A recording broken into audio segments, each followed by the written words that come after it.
और जो वाणी परमेश्वर कहते हैं कि इन बातां के पाइए कर सतगुरु नजर निहाल, तो नजर निहाल हम गुरुदेव भगवान को उनकी महिमा करके ही कर सकते हैं।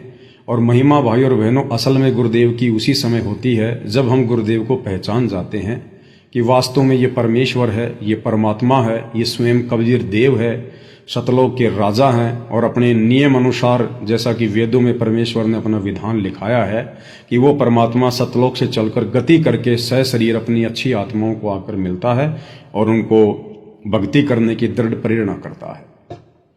तो इस कलयुग की बिचली पीढ़ी में गुरुदेव भगवान की महिमा नितांत आवश्यक है।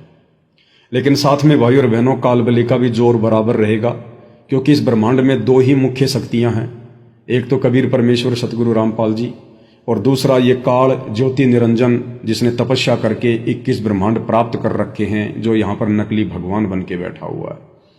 और इन दोनों के विचार, इन दोनों के कार्य बिल्कुल अलग अलग हैं। एक हमें यहाँ से निकालना चाहता है और एक हमें यहाँ फंसाना चाहता है। तो गुरुदेव भगवान जो कि दयाल हैं, ये दयाल हम आत्माओं को यहाँ से निकालना चाहते हैं, सतलोक लेकर चलना चाहते हैं। और काल चूंकि हमारी वासना उसका भोजन है, इसलिए वो हमें नहीं जाने देना चाहता है। तो ये लड़ाई, ये द्वंद्व, ये युद्ध भाई और बहनों सूक्ष्म रूप से दोनों शक्तियों में जब से ये सृष्टि रची गई है काल की 21 ब्रह्मांड वाली, तब से चलता ही आ रहा है। और ये युद्ध, ये दोनों शक्तियां केवल आप और हमारे लिए लड़ रही हैं, सिर्फ आप और हमारे लिए। एक शक्ति निस्वार्थ भाव से परमार्थ के लिए लड़ाई लड़ती है और दूसरी शक्ति 21 ब्रह्मांड का स्वामी काल, ये अपने स्वार्थ के लिए, अपने भोजन के लिए लड़ाई लड़ता है। जिस प्रकार गुरुदेव ने बताया कि एक फुटबॉल का मैदान होता है और दो होते हैं उसमें प्लेयर, दो उसमें टीम होती हैं, दो प्लेयर हैं। अब वो गोल करना चाहते हैं। अगर वो फुटबॉल जिस किसी के भी पैर के नीचे आ गई वही गोल करेगा। तो दो शक्तियां हैं भाई और बहनों, एक दयाल है, एक काल है। और ये 21 ब्रह्मांड, ये एक फुटबॉल का मैदान है। और आप और हम जितनी भी आत्माएं हैं, भाई बहन हैं, हम सब हैं फुटबॉल। तो हम जिसके हत्थे चढ़ जाएंगे, हम जिसकी पकड़ में आ जाएंगे, वही हमें हर प्रकार से अपनी ओर खींचने का प्रयास करेगा। यदि हम गुरुदेव भगवान की पकड़ में आ गए तो गुरुदेव भगवान हमें सतलोक ले जाने की विधि बताएंगे, हमें सहारा देंगे, भक्ति देंगे, आशीर्वाद देंगे। और सतगुरुदेव भगवान की पकड़ में हम उस समय आएंगे जब हम गुरुदेव के ज्ञान को अच्छे से समझकर और सतलोक चलने को तैयार हो जाएंगे, मोक्ष के लिए चिंतित रहने लगेंगे, मर्यादाओं को नहीं तोड़ेंगे। और अगर इसके विपरीत हम हल्के में लेंगे भक्ति को, तो समझो अभी हम काल की पकड़ में हैं। तो ये काल भी साथ साथ भाई और बहनों पूरी कोशिश करता है भगत को यहीं पर फंसा के रखने के लिए, और भगत निसंशय होके भक्ति ना कर ले, इसके लिए ये शंकाएं भी पैदा करेगा। तो कुछ दिनों पहले जब परमेश्वर की सेवा चली हुई थी, घर घर में पाती पंच पहोप कर पूजा, देव निरंजन और न दूजा, यानी 5 दीपक वाली थाली घर घर पहुंचाने को जो सेवा चल रही थी, तो साथ में दास ने एक पोस्टर भी बनवाया था, एक बड़ा सा एक फ्लेक्स बनवाया था, और जिसमें गुरुदेव भगवान की जो है मूर्त थी, उनका स्वरूप था। और गुरुदेव भगवान के स्वरूप को एक मुकुट पहनाया गया था। और मुकुट इसलिए पहनाया गया था भाई और बहनों, क्योंकि अब हमें पता चल गया कि वास्तव में परमात्मा कौन है, परमेश्वर कौन है। आज से पहले हम अपने गुरुदेव भगवान को ना पहचान कर केवल अपना गुरु मान रहे थे, एक संत मान रहे थे, और भगवान मान रहे थे कबीर जी को, दाढ़ी मूंछ वाली काल्पनिक फोटो को।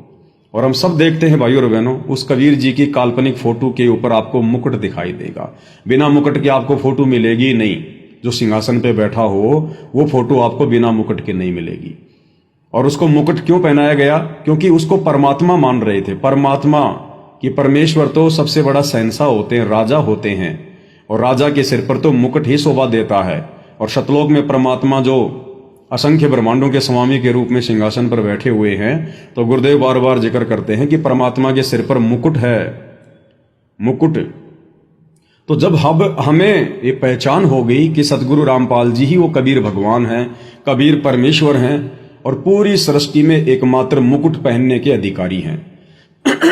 दूसरा यहाँ कोई मुकुट पहनने का अधिकारी नहीं है, ना राम ना कृष्ण, कोई भी यहाँ पर मुकुट पहनने का अधिकारी नहीं है। क्योंकि सबसे बड़ा देव, देवों का देव, महादेव एक ही है, कबीर देव। और वो कबीर देव वर्तमान में सतगुरु रामपाल जी के रूप में धरती पर प्रकट हैं। तो दास ने सोशल मीडिया से ऐसे ही एक मुकुट लेकर और श्रद्धा भाव से और गुरुदेव भगवान को पहनाया, और वो फोटो दास ने बनवाई, जो फोटो आप जी पीछे देख रहे हैं बैकग्राउंड में। तो कुछ एक भगत भाई बहनों को शंका हो गई, उन्होंने दास को मैसेज किए कि भगत जी हमें ये अच्छा नहीं लग रहा। तो दास ने कहा भाई क्या अच्छा नहीं लग रहा, ये तो भगवान की फोटो है, भगवान की फोटो में अच्छा क्या नहीं लग रहा। उन्होंने कहा कि भगत जी ये जो मुकुट आपने पहना रखा है ना, ये सोने का मुकुट है, और सोने का मुकुट भगत जी हमारे गुरु जी तो मना करते हैं सोना पहनने के लिए, आप और हमें मना करते हैं, और हम यदि अपने गुरु जी को सोने का मुकुट पहनाएंगे तो भगत जी ये तो आत्मा गवाही नहीं दे रही। तो भाई और बहनों, दास ने फिर उनको ज्ञान आधार से समझाया कि भाई पहली बात तो ये मुकुट सोने का नहीं है, ये मुकुट एक फोटो है, ये मुकुट एक केवल एक फोटो है, एक तस्वीर है जो दास ने श्रद्धा भाव से गुरुदेव भगवान के शीश के ऊपर पहनाई है। और दूसरी बात, अगर ये सोने का भी मुकुट होता तो भी कोई दिक्कत नहीं होती, क्योंकि सोना चांदी ये सब कुछ ना पहनना ये केवल हम आत्माओं के लिए आदेश है, हम आत्माओं के लिए नियम है इस 21 ब्रह्मांड में, क्योंकि यहां पर सोने में काल प्रवेश करता है। लेकिन गुरुदेव भगवान एक जीव नहीं है, सामान्य प्राणी नहीं है, व्यक्ति नहीं है। अब हम उनको पहचान लिए हैं, जान गए हैं, तो गुरुदेव भगवान के ऊपर काल का प्रभाव नहीं होता, इस कली का प्रभाव नहीं होता। और सोना हम आत्माओं के लिए गुरुदेव ने बाध्य किया है, उन्होंने अपने लिए बाध्य नहीं किया, और ये तो अब आप और हमारी समझ के ऊपर है। लेकिन फिर भी शायद उन भगत भाई बहनों के गले ये बात नहीं उतरी, क्योंकि वही बात है, जब तक हम अपने गुरुदेव भगवान के मुख कमल से ना सुन ले तब तक आत्मा को संतुष्टि सी नहीं होती है। और बात भी सही है भाई और बहनों, बिल्कुल सही है। तो दास ने तो ज्ञान आधार से समझाया था, लेकिन उस समय मेरे पास में कोई ऐसा कोई ठोस प्रमाण नहीं था। तो दास ने तो ये कहा कि भगत जी ये सोना चांदी ना पहनना ये नियम केवल आप और हम आत्माओं के लिए है, परमात्मा के लिए नहीं है। आने वाले समय में तो परमात्मा को सोने का मुकुट भी पहनाया जाएगा। ना जाने लोग कैसे कैसे मुकुट बनवाएंगे इस भगवान के लिए, कैसे कैसे मुकुट बनवाएंगे, सोने चांदी हीरे लगे हुए, जो कोहिनूर हीरा पता नहीं कहां चला गया, इंग्लैंड में है या कहां है, ब्रिटेन में है, लोग वो भी लाने का प्रयास करेंगे और गुरुदेव भगवान के शीश के ऊपर मुकुट में सुशोभित करेंगे। तो गुरुदेव भगवान के लिए कोई पाबंदी नहीं है। लेकिन बाद में परमात्मा ने दया बख्शी, एक छोटा सा वीडियो किसी भगत भाई ने दास को भेजा, और जिसमें गुरुदेव भगवान ने इस बात का भी दे दिया प्रमाण कि सोना परमेश्वर के लिए कोई बाधा नहीं है।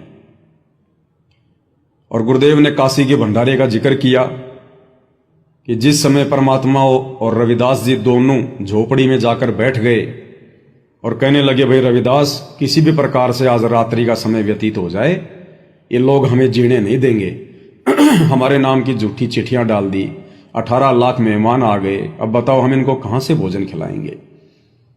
परमेश्वर लीला कर रहे थे अपने आप को छुपाते हुए, और रविदास जी भयभीत हो रहे थे, रविदास जी डर गए, क्योंकि भाई और बहनों उस समय मूल ज्ञान नहीं दिया था परमात्मा ने।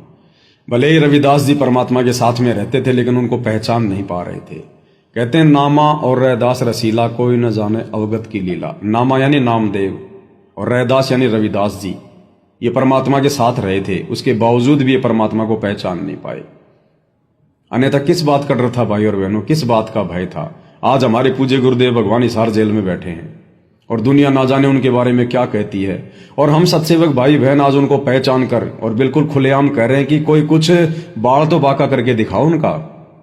ये सारी सृष्टि का मालिक है, मन मर्जी का मालिक है, कोई उनका बाल तो बाका करके दिखा दो, कुछ बिगाड़ के तो दिखा दो उनका। और जब ठीक का समय आएगा ये परमात्मा छप्पर फाड़ के आएगा, और ये बड़े बड़े नेता, देश और दुनिया के शीर्ष नेता गुरुदेव भगवान के पैर पकड़ कर लाएंगे, नाक रगड़ रगड़ के हिसार जेल जाके माफी मांगेंगे, अपने कंधों पर बैठा कर लाएंगे, तब ये परमात्मा आएगा। क्यों? क्योंकि आज हमें अपने गुरुदेव भगवान की समर्थता की पहचान हो गई है, और 650 साल पहले ये पहचान नहीं थी, क्योंकि परमात्मा ने मूल ज्ञान नहीं दिया था, पूरा तत्व ज्ञान नहीं दिया था, जिस कारण से आत्माएं इतनी दृढ़ नहीं हो पा रही थी। क्योंकि जब रविदास जी सुबह सुबह फ्रेश होने के लिए जा रहे थे उस दिन, तो देखा वहां तो लाखों लोगों की भीड़ इकट्ठा है, और जिसको पूछो वो यही कहता कि भाई कबीर पुत्र नीरू, उसने भंडारा रखवाया है 3 दिन का। कबीर पुत्र नीरू ने, जुला कोई नहीं कह रहा था, क्योंकि उस चिट्ठी में सिर्फ यही लिखा था कबीर पुत्र नीरू। अगर उसमें जुलाहा लिख देते तो वो पंडित लोग, बड़े बड़े साधु संत महात्मा नहीं आते भंडारा लेने के लिए, क्योंकि वो तो छुआछात करते थे ना कि वो तो नीच व्यक्ति भंडारा कर रहा है, एक धानक भंडारा कर रहा है, और हम धानक के भंडारे में खाना खाएंगे। तो गुरुदेव भगवान ने एक सत्संग में बताया कि शेख तकी ने उसमें जुलाहा शब्द नहीं लिखा, कबीर पुत्र नीरू, कि किसी को मालूम ना पड़े और सारे लोग वहां पहुंच जाएं भंडारे में। तो रविदास जी ने कहा, भाई तुम्हारे पास में कोई चिट्ठी वाठी है क्या, या तुम यूं ही आ गए? रविदास जी को विश्वास नहीं हो रहा कि भाई कबीर जी कहां से भंडारा कर देंगे, सुबह कमाते हैं शाम को खाते हैं, और एक दोहर एक मोहर। तो उन साधु संतों ने वो दिखाई चिट्ठियां, बोला देखो हम बिना चिट्ठी के नहीं आते हम। अब रविदास जी ने देखा, वो तो हक्का बक्का हो गए थे फ्रेश होने, बेचारे वापस ही आ गए लेके लौटा। आकर जल्दी से परमात्मा को सूचना दी, अंतर्यामी को सूचना दी। अगर अंतर्यामी मानते समझते तो ये बात थोड़े ना कहते। और कहा कि भगवान आज तो काशी छूटेगी। किसको कह रहे हैं? भगवान को, परमात्मा को, अपने गुरु को। कौन? रविदास जी। कि आज तो काशी छूटेगी। ये परमात्मा, किसी ने आपके साथ में शरारत कर दी, बदमाशी कर दी, 18 लाख लोग आ गए भंडारा लेने के लिए, कहां से कराएंगे? अगर रविदास जी को मूल ज्ञान होता, तत्व ज्ञान होता, पूर्ण ज्ञान होता, अपने गुरु की समर्थता से परिचित होते, तो रविदास जी को चिंता करने की जरूरत नहीं थी, आराम से फ्रेश होके आते और झोपड़ी में आके कहते कि परमात्मा दया कर दी आपने, आपकी लीला भी अजब गजब है मालिक, जरूर आपकी कोई महिमा होगी, ये घटना इतिहास के पन्नों में लिखी जाएगी। आज आपने अपनी आत्माओं को बुला लिया। ये परमेश्वर, आपके लिए 18 लाख लोग क्या हैं? आप तो रोजाना तीनों लोकों में प्रवेश करके सबको भोजन खिला रहे हैं परमात्मा, पूरी सृष्टि को आप ही तो खिला रहे हैं। ओ पाटी पगड़ा भया जागी जी या जून, सब काऊ को देत है चौं समाना चून। वो परमात्मा चीटी को कर्ण हाथी को मन, वही तो खिला रहा है। तो परमेश्वर आपके लिए 18 लाख को खिलाना कौन सी बड़ी बात? आप तो इनको रोजाना ना खिलाते। तो इस प्रकार की बातें करते रविदास जी। अगर रविदास जी को संपूर्ण ज्ञान होता तो, विश्वास होता तो, लेकिन भाई और बहनों उस समय मूल ज्ञान नहीं था। उसके बाद में सिकंदर लोदी आया, क्योंकि सिकंदर लोदी को भी शेख तकी ने स्पेशल चिट्ठी भेजी थी कि कबीर भंडारा तो खिला नहीं पाएगा, और सिकंदर लोदी उसकी ज्यादा महिमा करता है, तो सिकंदर लोदी भी जाकर देखेगा लोग गालियां दे रहे होंगे वहां भूखे प्यासे, तो सिकंदर लोदी की नजरों में कबीर जी की महिमा बिल्कुल नीचे गिर जाएगी और कबीर भाग जाएगा छोड़ छाड़ के काशी। लेकिन मालिक ने तो सबको इकट्ठा करना था इस बहाने, करे करावे साइया मन में लहर उठा, दादू सिर दर जीव के आप बगल हो जा। अब परमात्मा कहां कहां जाते, कैसे कैसे इकट्ठा करते। परमात्मा ने उन्हीं विरोधियों की चाल से अपना कार्य सिद्ध कर लिया। अपनी इतनी आत्माओं को परमात्मा ने इकट्ठा करवा दिया उन्हीं के माध्यम से, और परमेश्वर ने फिर उपदेश दिया। लाखों ने उपदेश लिया, लाखों ने उपदेश। तो जिस समय सिकंदर लोदी आया अपनी सेना के साथ में, हाथी पर बैठकर मुकुट सहित भंडारे में आया, तो पता चला कि ऐसे ऐसे कबीर जी तो झोपड़ी पर है और उनका कोई मित्र है केशव बंजारा, वो भंडारा करवा रहा है। तो सिकंदर लोदी ने सोचा कि पहले भगवान के दर्शन करूंगा गुरु जी के, उसके बाद में भंडारा करूंगा।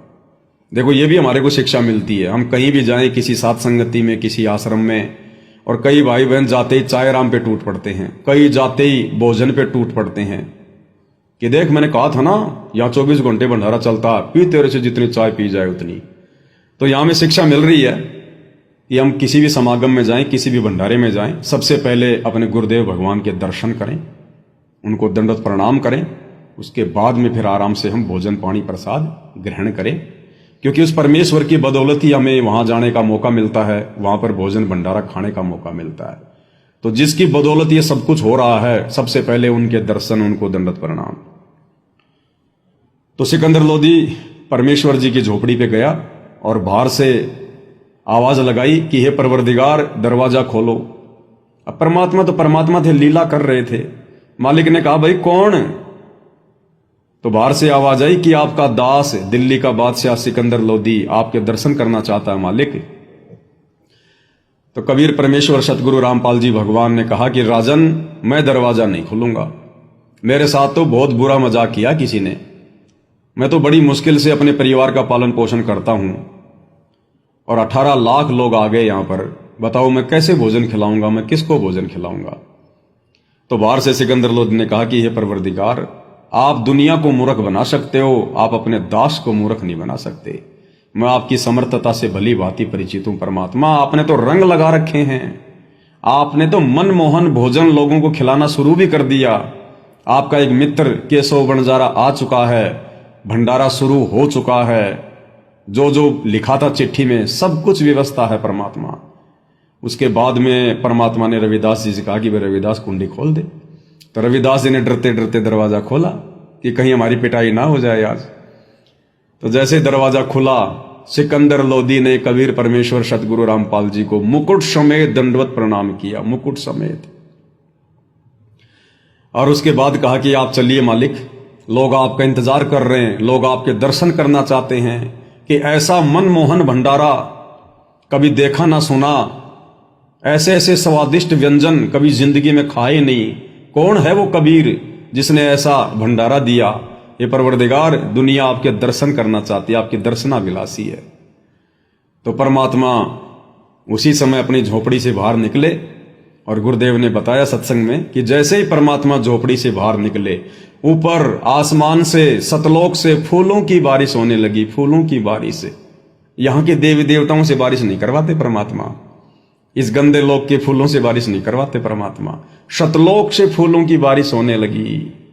और उसी समय सतलोक से एक सोने का मुकुट, स्वर्ण मुकुट, हीरे मोती लाल लगा हुआ और सोने का मुकुट परमात्मा के शीश पर आकर सतलोक से सुशोभित हो गया।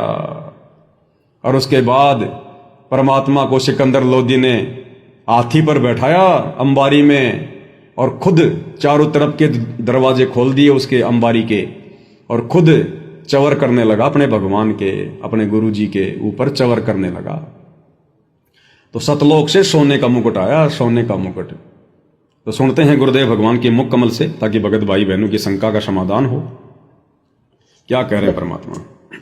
तब कबीर साहब ने कहा, रविदास जी खोल दे खिड़की, दरवाजा खोल दे।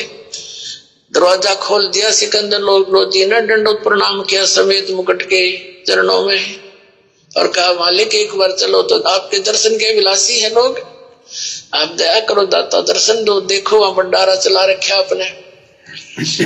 तब कबीर साहब बाहर निकले ना, जब कुटिया थे, गरीबदास साहिब जी ने वर्णन किया है कि ऊपर आकाश से फूल बरसन लगे परमात्मा के ऊपर। बोलो सतगुरुदेव।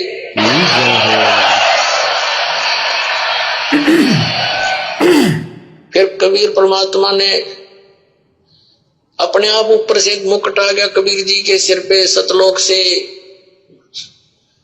स्वर्ण सोने का मुकुट आ करके हीरे पन्ने जड़े हुए अपने आप रखा गया। स्वर्ण सोने का मुकुट आ करके हीरे पन्ने जड़े हुए अपने आप रखा गया और हाथी के ऊपर बैठा लिया सिकंदर लोदी ने कबीर रविदास जी को और परमात्मा कबीर जी को, और आप बैठ गया। चौर पहले रविदास जी कर रहे थे।